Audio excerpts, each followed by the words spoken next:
Magandang araw mga bossing. So ngayong araw available tayo para sa isa po ulit itong 4x4 mga boss. Ano po? Yan. So ito is walang iba kundi yung ating Nissan X-Trail na 2015 model. Pero bago natin umpisahan, so shoutout muna sa ating mga followers and viewers sa ating YouTube channel. So 77,000 subscriber tayo and 430,000 followers naman tayo sa Facebook page mga bossing. So sa mga interesado dito, ito po mga boss, for walk-in 625 mga boss. Ano po? Binibigay nila to ng 625. Then sa atin naman binibigay lang to ng 575 mga bossing. So mas mababa ng bahagya. Ito mga boss is 4x4 units. So mini SUV tawag dito mga bossing. 5-seater, 2.5 liters na diesel engine.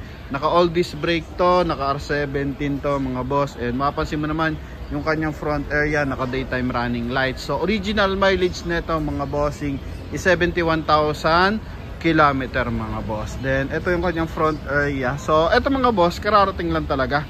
So hindi pa siya na detailing mga bossing. So car wash pa lang to.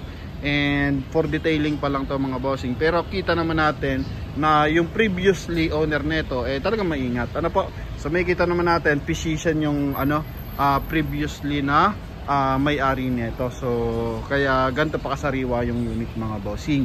So pag dinetailing to, mas lalabas yung kintab and mas lalabas pa yung ganda ng unit. So ito mga bossing, naka 360 camera. And yun nga, naka daytime running light. Malinaw naman yung kanyang mga lens ng headlight mga bossing. Kailangan lang siyang i-bapping para mas kumintab pa and maging mas clear pa. And same time may chrome accent dito sa kanyang front area, sa kanyang front grille, tsaka sa lower part ng ating front bumper.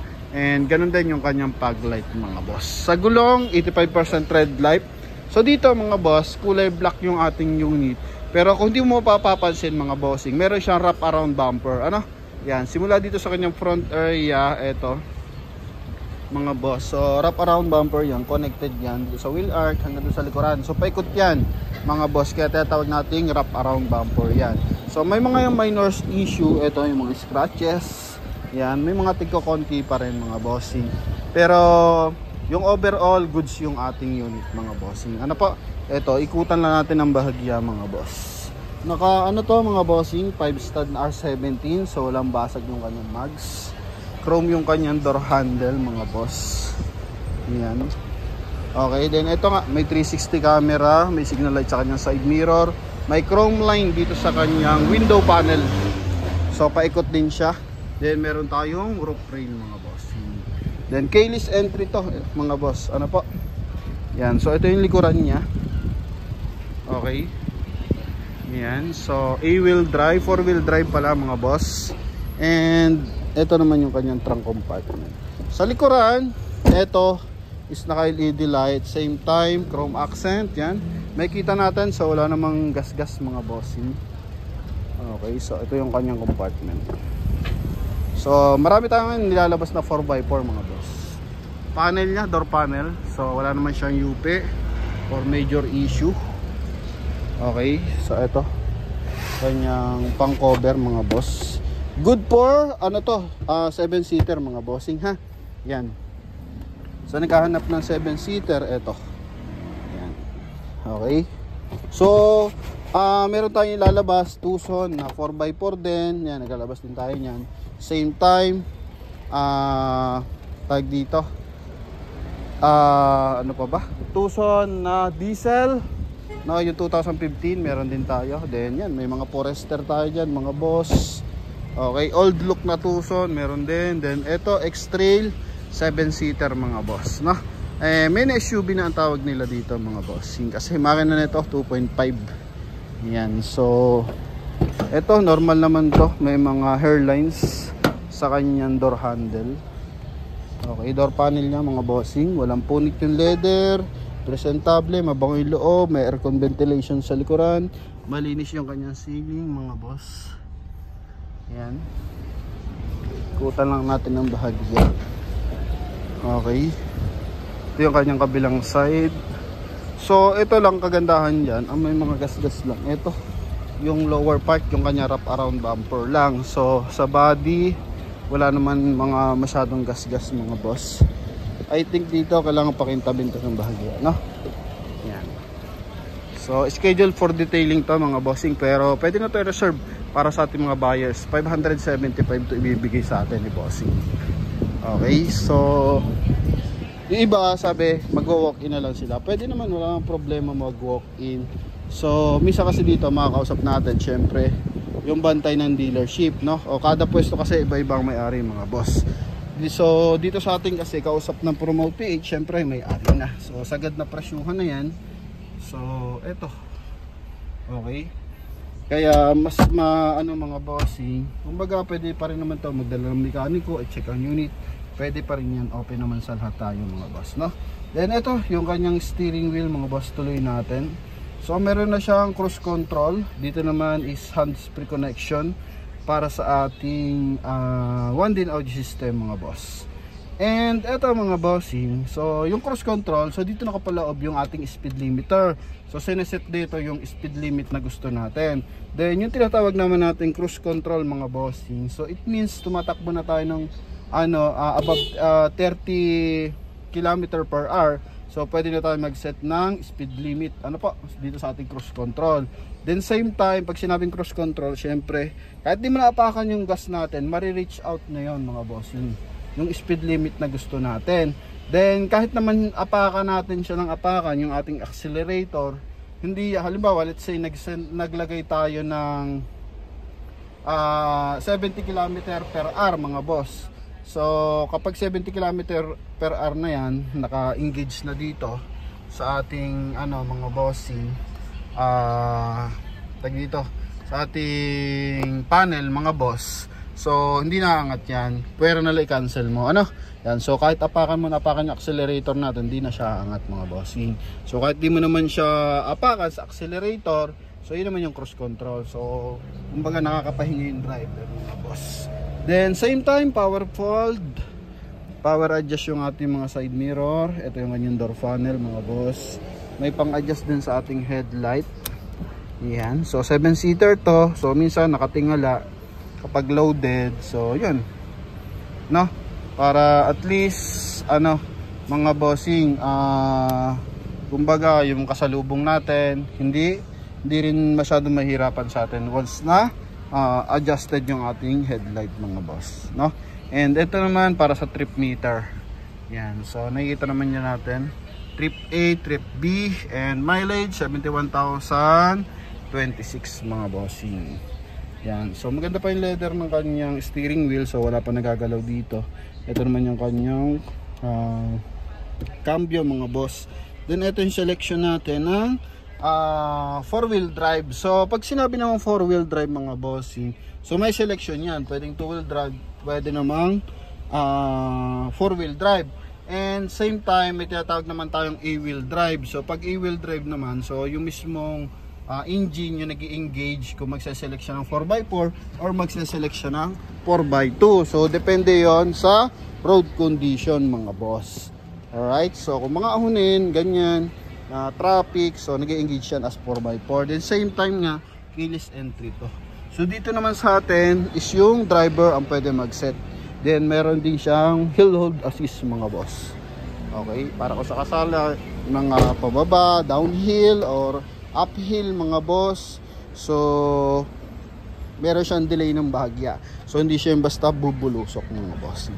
Okay, yun lang naman mga bossing. So ito yung ating unit na Nissan X-Trail. Binibigyan natin ng explanation yung bawat features ng unit para mas malinaw sa ating mga buyers and viewers mga boss. Okay, so sa mga buyers natin interesado, ito po yan, ito. Okay, kasi baka after mabapping may mga lumabas pa, so at least meron tayong maliliit na scratches na nakikita. Yan. Okay, so yun lang. Then check natin yung engine bay para syempre always tayo dito. Yan. So 575,000 mga boss. Pag ganoon mga boss, pag-usapan na lang kung pwede pa free transfer of ownership kasi 625 Minsan kasi yung dealership nagbibigay talaga ng sagad na presyo mga bossing. So mamaya hindi na kasama yung free transfer of ownership. Alright, so eto For detailing pa to mga boss. Yan yung kanya insulator mga bossing. So makina 2.5 liters na gasoline engine mga boss. Yan, walang usok yan. And umaandar yan mga bossing ha. Sobrang tahimik talaga ng makina na ito. So hindi na natin tinukuran. So tinatong na lang natin. Then ito yung ating engine bay. So Motolite ang gamit ng baterya.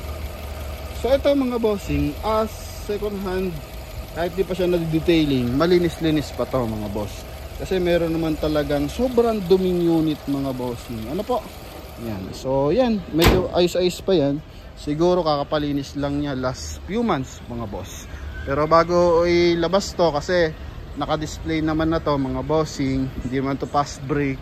Kumbaga mababa lang yung price niya as fast brake mga boss, kasi hiningi na natin yung net price sa dealership.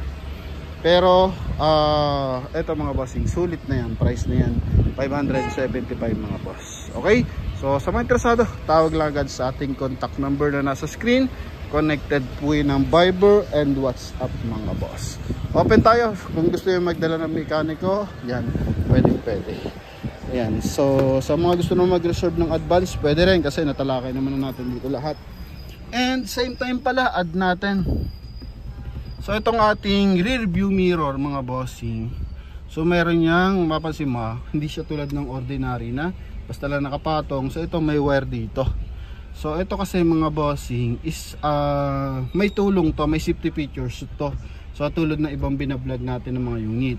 So ito mga bossing is meron siyang wala tong camera, pero may sensor kasi to mga boss na pag tinatamaan siya ng mga bossing ng sobrang liwanag na ilaw galing sa likurang sasakyan mga boss. So dito kasi pwedeng malisen yung liwanag mga bossing, no? Kasi minsan pag tinamaan tayo nun, sobrang sakit talaga sa mata nun. So pag mga sanay ng driver, so normal naman na sa kanila yon. Pero sa mga newly driver, sa mga mas gusto ng mas high tech mga boss, so itong ating unit na to mga bossing, so may ganon, nalilesen nyo yung liwanag. So sana nakukuha nyo yung mga konting paliwanag natin mga bossing. So tinatagalog na natin para at least mas maganda. Okay, then mas mapaliwanag natin na maayos. Yan, so yun lang. Ito, safety features.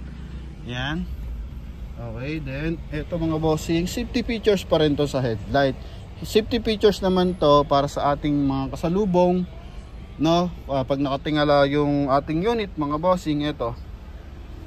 Kapag nakatingala yung ating unit, so nakataas din yung ilaw. So yun naman. So tatama naman tayo sa ibang sasakyan, yung mga kasalubong naman natin o yung sinusundan natin. So nakatingala ang unit. And naka daytime running light tayo. So yung daytime running light mga bossing, yung ilaw kahit maaraw, safety features din yan. Para kung sakasakali, yan kasi mas visible tayo kapag ganyan may ilaw mga boss. Nagre-reflect kasi sa kasalubong natin yan, no?